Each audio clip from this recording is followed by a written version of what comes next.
Hello दोस्तों, नमस्कार। आप सभी को जो स्टडी सेंटर बाय मुकेश का कोचिंग में आप सभी का स्वागत है। आज आप सभी मेरे साथ एक ऐसे बेहतरीन टॉपिक्स पर डिस्कस करने जा रहे हैं जो कि एग्जाम पॉइंट ऑफ व्यू के नजर से देखा जाए तो अत्यंत इंपॉर्टेंट टॉपिक्स है।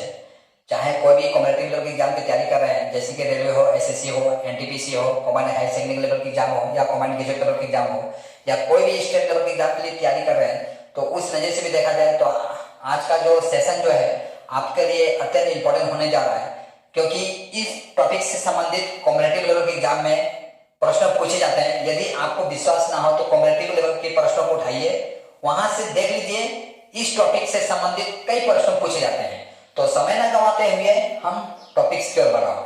देखिए, आज का मेरा टॉपिक है भारत आने वाले विदेशी यात्री और उनसे प्राप्त जानकारी। ठीक है, तो देखिए, भारत आने वाले ऐसे कई विदेशी यात्री थे जिसमें आपका हेरोडोटस, टालमी, हुएनसांग, अल्बरोनी, जो कि ऐसे कई विदेशी यात्री थे जो भारत में रहकर शिक्षा अर्जित किए, यहाँ से रहकर यहाँ की समाज को, संस्कृति को जाने और उससे संबंधित पुस्तक लिखे। कई ऐसे भी विदेशी यात्री थे जो भारत में रहकर धर्म के ज्ञान प्राप्त करते हैं, धर्म से संबंधित पुस्तक को कलेक्ट करते हैं और अपने देश तक लेके जाते हैं, यानी अपने देश में भी जाकर उस धर्म का प्रचार प्रसार करते हैं।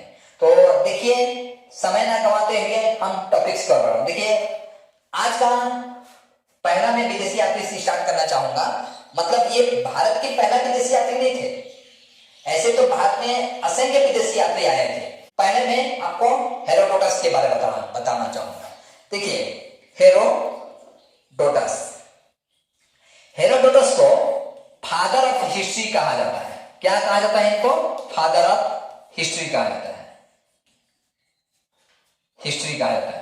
ये कब आए थे भारत में? यहां से भी परीक्षा में प्रश्न पूछा जाता है कि ये हेरोडोटस जो है भारत में कब आए थे?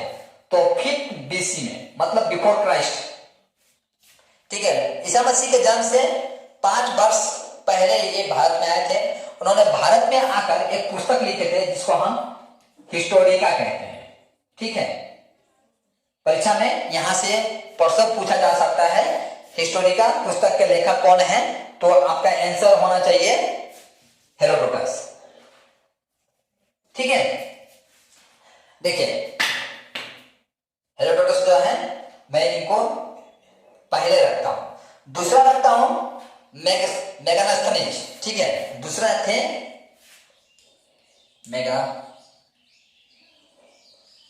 मेगास्थनीज। ये कब आए थे भारत में? यहां से भी परीक्षा में प्रश्न पूछा जा सकता है कि मेगास्थनीज जो है भारत में कब आए थे या किसके समय में आए थे। तो देखिए, ये जब आए थे भारत में, उस समय भारत के सम्राट कौन थे? चंद्रगुप्त मौर्य थे। चंद्रगुप्त मौर्य, ये वही चंद्रगुप्त मौर्य हैं जिन्होंने मौर्य साम्राज्य की स्थापना किए थे। और ये किसके राजदूत थे? तो सेल्यूकस का राजदूत थे। परीक्षा में यहां से भी प्रश्न पूछा जा सकता है कि किसके राजदूत थे? सेल्यूकस का राजदूत थे। ये सेल्यूकस का राजदूत थे। तो इन्होंने भारत में आकर एक पुस्तक की रचना भी करते हैं जिसको हम इंडिका के नाम से जानते हैं। किस नाम से? इंडिका के नाम से हम लोग जानते हैं। यानी इंडिका पुस्तक के लेखक कौन है? आपका मेगास्थनीज थे। दूसरे नंबर टालमी। देखिए, टालमी आते हैं, टालमी 2वीं शताब्दी में आते हैं। टालमी कब आते हैं? आपका 2वीं शताब्दी में आते हैं। 2वीं शताब्दी में टालमी भारत आते हैं। यहां आने के पश्चात उन्होंने एक पुस्तक लिखते हैं। ठीक है, पुस्तक का नाम होता है ज्योग्राफी ऑफ इंडिया। क्या नाम होता है? ज्योग्राफी ऑफ इंडिया, यानी भारत का भूगोल। ठीक है, भारत का भूगोल। ये चीनी यात्री थे। कौन यात्री थे ये? टालमी चीनी यात्री थे। देखिए, परीक्षा में यहां से पूछा जा सकता है। आजकल तो कॉलम जो होता है मिलाने वाला, इस टाइप का प्रश्न पूछा जाता है ज्यादा, कि एग्जामिनर आपसे एक आपको 1 नंबर देने के लिए 4 टॉपिक्स पर ज्ञान देखना चाहेगा। जैसे कि मान लीजिए भारत आने वाले चीनी यात्री कौन थे, 2-4 नाम दे देगा, इसमें से एक तालमेल भी होगा। तो इस तरह से आपको प्रॉब्लम हो जाता है, चाहे एक कॉलम होता है जो मिलाने वाला, उस तरह का भी प्रश्न पूछा जा सकता है। आपका नेक्स्ट है, मैं कहूंगा फाहियान। फाहियान जो थे ये चंद्रगुप्त द्वितीय के शासनकाल में आए थे। किसके शासन में आए थे? फाहियान ये चंद्रगुप्त द्वितीय के शासन में आए थे। देखिए चंद्रगुप्त मौर्य और चंद्रगुप्त द्वितीय 2 अलग अलग व्यक्ति हैं, याद रखिएगा। इन्होंने भारत में आकर मध्य प्रदेश की समाज और संस्कृति से संबंधित अध्ययन करते हैं, मतलब मध्य प्रदेश की समाज और संस्कृति को अच्छी तरह से जानते हैं और अपने पुस्तक में वर्णन भी करते हैं। कौन? आपका फाहियान। कब आते हैं? चंद्रगुप्त द्वितीय के शासनकाल में। आपका नेक्स्ट है आपका हुएनसांग। देखिए हुएनसांग के जाने से पहले मैं चाहूंगा कि आप इसका स्क्रीनशॉट ले लीजिए, क्योंकि मैं इसे अभी मिटाने वाला हूं। आप इनका स्क्रीनशॉट ले लीजिए।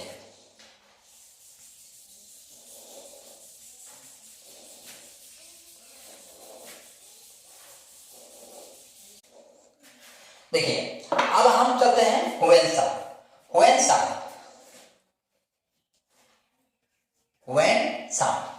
हुएनसांग जो थे ये किसके शासन काल में आए थे भारत में? इसका एक ट्रिक है, ह से हुएनसांग और ह से हर्षवर्धन कर दीजिएगा, ठीक है। हर्षवर्धन के शासन काल में आए थे, माने उन दिनों में भारत का जो सम्राट थे वो कौन थे? हर्षवर्धन। ये कब आए थे? 629 ईस्वी में आए थे। और कब तक ये रहे थे? 645 ईस्वी तक ये भारत में रहे थे। लगभग आपका ये 15 वर्ष तक भारत में रहे। 15 वर्ष भारत में रहकर उन्होंने भारत का जो प्रसिद्ध विश्वविद्यालय था नालंदा विश्वविद्यालय में उन्होंने पढ़ाई भी करते हैं, ठीक है। और पढ़ाई करने के पश्चात भारत से कई धार्मिक पुस्तकों को संग्रह करके यहां से लेके जाते हैं, यानी भारत में रहकर ये बौद्ध धर्म की शिक्षा प्राप्त करते हैं, ठीक है। कौन? हुएनसांग। और नालंदा विश्वविद्यालय कहां था? आपका बिहार में। लेकिन दुर्भाग्यवश उन दिनों का बिहार और आज का बिहार में बहुत अंतर है। उन दिनों का बिहार जो भारत में शिक्षा या धर्म को फैलाने में अहम भूमिका निभाया था, आज बिहार की कंडीशन जो है, आर्थिक कंडीशन, सामाजिक कंडीशन देखा जाए, स्वास्थ्य कंडीशन, शैक्षिक कंडीशन सब तहस नहस हो चुका है। इसके पीछे मात्र दोषी बिहार की जनता से कहीं ज्यादा दोषी बिहार का नेतागण है। मैं तो ऐसे बोलूंगा, बिहार की जो अभी लगाम है ऐसे ऐसे नेता के हाथों में है जो लगाम पकड़ने के लायक तक नहीं है। उन्हें शुद्ध ठीक ढंग से भाषण तक देने नहीं आता है, तो बिहार की भविष्य क्या सुधारेंगे? अब कुछ ऐसे हैं जो कॉमेडी करते करते 10 साल बिता दिए बिहार का, लेकिन बिहार का जनता का तरक्की नहीं हुआ, ऐसे ही चल रहे हैं। वहीं अदर स्टेट देखिए काफी तरक्की कर चुका है। आज भी बिहार की जनता जो है उन्हें दूसरे स्टेट में जाकर काम करना पड़ता है। अपने आर्थिक अवस्था को सुधारने के लिए 8 घंटा की काम की जगह 12 घंटा काम करते हैं। अपने घर परिवार से दूर रहकर काफी मेहनत करते हैं। आज भी मजदूर देखा जाए तो कहां मिलता है? बिहार में।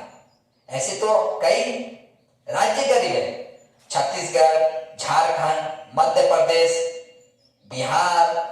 लेकिन मैं बिहार किसलिए बोल रहा हूं कि बिहार की जनसंख्या बहुत ज्यादा है।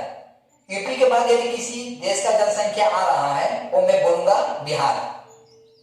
बिहार का कंडीशन आज भी अर्थव्यवस्था के कंडीशन देखा जाए तो अत्यंत खराब है। खैर नेता की बात है, नेता समझे, लेकिन कहीं ना कहीं हम बिहार प्रांत में जब देखता हूं किसी गरीब दुखिया का घर तो देखकर अत्यंत बुरा लगता है। लगता है कि सच में हम 21 सेंचुरी में नहीं रह रहे हैं। हाँ, किताबों में भले ही हम 21 सेंचुरी कहते हैं या बोलते हैं, भले ही हम चांद पे चले गए, लेकिन आज भी बिहार में देखिएगा ऐसे ऐसे घर हैं जहाँ की मिट्टी का घर है। मैं स्वयं देखा हूं, मैं नेता वाली बात नहीं कर रहा हूं, मैं जो आंख से देखा हूं वही बोल रहा हूं आपको। बहुत अफसोस होता है। खैर चलिए आगे बढ़ते हैं। तो देखिए ये जो हुएन सांग जो थे, जो भारत में आए थे, तो ये नहीं कि सिर्फ ज्ञान अर्जित करने के लिए सिर्फ भारत ही आए थे। इन्होंने लगभग 138 देशों में भ्रमण किए थे। कितने देशों में? 138 देश में वो भ्रमण किए थे, आए थे, गए थे, मतलब हमारे देश में आए थे और दूसरे देश में गए थे। जाकर वहां पर बौद्ध धर्म से संबंधित, वहां की समाज से संबंधित अनेक शिक्षा अर्जित करते हैं। इनकी इस तरह की यात्रा को इतिहास में सी यू की के नाम से जाना गया है। किस नाम से जाना गया है? सी यू की के नाम से जाना गया है। ठीक है। जब ये नालंदा विश्वविद्यालय में जब ये पढ़ाई कर रहे थे, ठीक है, जब नालंदा विश्वविद्यालय में जब ये पढ़ाई कर रहे थे, उस समय नालंदा विश्वविद्यालय के जो कुलपति थे, माने आचार्य थे, वो कौन थे? शिलभद्र। देखिए यहां से बहुत प्रश्न पूछे जाते हैं। ठीक है, वहां के आचार्य कौन थे? आचार्य कौन थे? शिलभद्र। परीक्षा में यहां से पूछा जाता है कि हुएन सांग किसके शासनकाल में आए थे? तो हर्षवर्धन के शासनकाल में आए थे। कब आए थे? तो 629 ईस्वी से लेकर आपका 645 ईस्वी तक भारत में ही रहे थे। कहां शिक्षा अर्जित किए थे उन्होंने? नालंदा विश्वविद्यालय में। नालंदा विश्वविद्यालय कहाँ है? कहाँ था? बिहार में था। उनकी यात्रा को किस नाम से जाना गया? सीयूकी के नाम से जाना गया।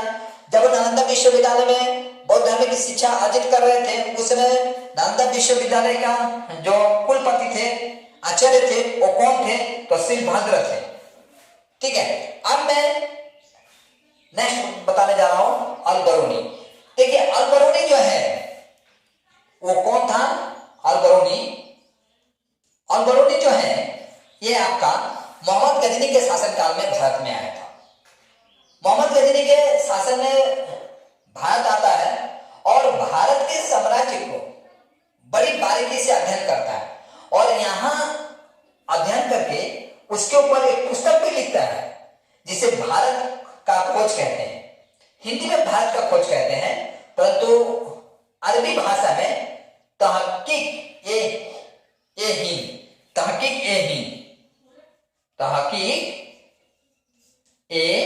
हिंद के नाम से जाना जाता है। यानी इसे कहा जाए हिंदी में तो भारत का खोज। देखिए मोहम्मद गजनी के शासनकाल में ये जब भारत है, तो उन दिनों में जब ये अल-बरूनी जब भारत आता है तो जाहिर सी बात है मोहम्मद गजनी जो था वो क्रूर शासक था और भारत में कहीं ना कहीं राजपूतों का साम्राज्य चल रहा था। तो राजपूत साम्राज्य का संस्कृति, उनकी सामाजिक अवस्था, उनकी धार्मिक अवस्था, सारे चीजों को बड़ी बारीकी से अध्ययन करते हुए क्या करते हैं? अपने इतिहास में, अपने पुस्तक में आपका यानी अपने पुस्तक जो उनके द्वारा लिखा गया था भारत का खोज, इसमें बड़ी बारीकी से वर्णन करते हैं। तो इस हिसाब से इन सब पुस्तकों को पढ़ने से तब के समय में हम भारत के इतिहास को बड़ी बारीकी से समझ पाते हैं। मैं आशा करता हूं आज के सेशन में अटेंड होकर आपने अपनी जिज्ञासा में थोड़ी बहुत वृद्धि किए होंगे, जो कि आपके कॉम्पिटिटिव एग्जाम के लिए अत्यंत इंपॉर्टेंट होगा। तो अब मैं विदाई लेना चाहता हूं। जय हिंद। यदि क्लास आपको अच्छा लगा तो लाइक कीजिए, शेयर कीजिए।